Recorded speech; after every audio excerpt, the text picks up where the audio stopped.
How the hell does Street Fighter manage to get so much wrong?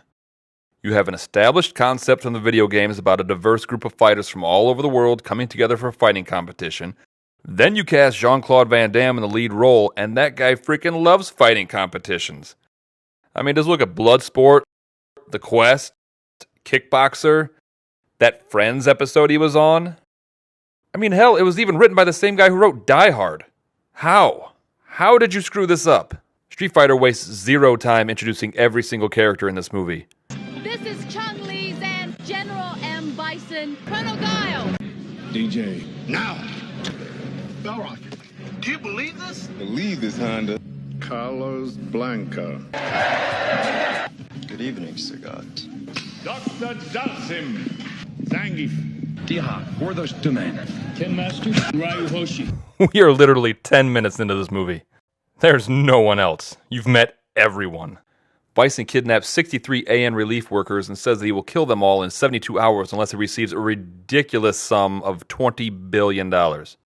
That's a lot of money now, but in 1993 dollars, that's like asking for a flagillion dollars.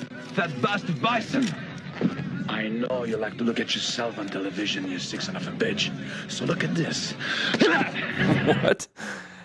Guile is full of insane gibberish like this. It almost seems like they dropped a bunch of note cards with cool sayings and tried to piece them back together. Why do you address a fellow warrior with such disrespect? Warrior, you. You think you're so clever, Guile. Anytime, big head. So wait, Guile is spewing nonsense into the camera when Bison hacks into the feed, and he and Guile have a conversation through the news camera? I'm not 100% sure how it works, but they're both really into it. Charlie, hang on, buddy. We're coming! We're coming! Charlie, so you are Guile's friend. Take him to the laboratory. I guess that's what happens when you call out your buddy to a mad dictator. And so because Guile is an idiot, that causes Bison to use Blanca for his experimental super soldier program. The program involves them watching messed up videos which will somehow turn them into mindless killing machines. Is that a reaction to the programming? What's he receiving? He must be watching Gilmore Girls. Ah, droll.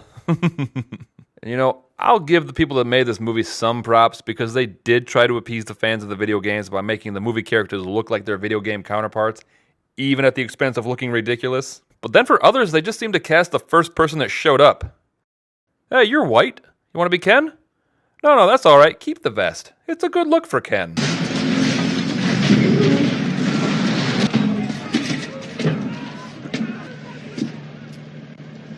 You're all under arrest. You know, Guile, you only have 72 hours to rescue the hostages. Why would you waste your time on an operation of this magnitude? This could be the break we need.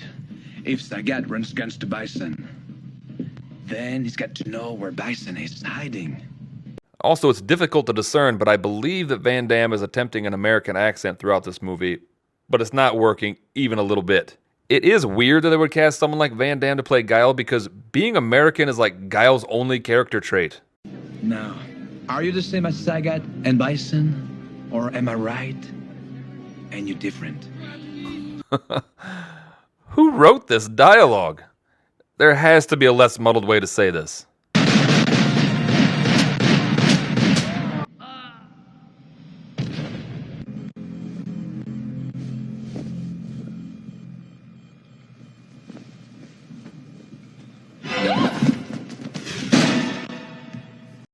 So wait, how long was Guile pretending to be dead in the morgue?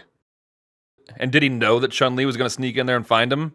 Was he just going to lay in there for hours and hours and hope that someone lifted up the sheet and saw him? Okay, there's only 45 minutes left on Bison's countdown, so let's get going. I don't want a story about Bison. I want his head. Now, it's taken me 20 years to get this far. You can't lock me up, not when I'm this close. Take her away.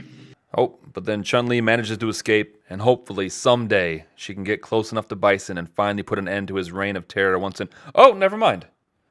In the very next scene, she's performing for M. Bison at some sort of arms dealer conference / carnival. I had to double check and make sure I didn't skip over several scenes there. I still think 20 minutes of footage is missing here. Is this a joke? This money isn't worth the paper it's printed on. Every Bison dollar will be worth 5 British pounds. Well, that is the exchange rate the Bank of England will set once I've kidnapped their queen. Seems legit. I'm pretty sure that's how Dave and Buster's cards work. Main force will come from the north, while a single vessel equipped with the latest in stealth technology will come up this channel. Enemy radar position coming up, sir. And it's going down.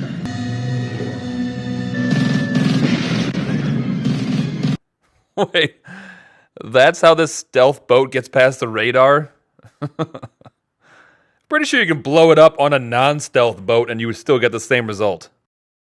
Bison demands that Dalsum get Blanca ready for an epic showdown with Guile, but instead Dalsum switches the horrific videos that Blanca's been forced to watch with the kind of stuff that your aunt would tag you in on Facebook. Ah yes, nothing makes people happier than watching a wedding video of people they don't even know. So Guile infiltrates the lair and is attacked by Blanca, and we finally reach the emotional climax of this movie.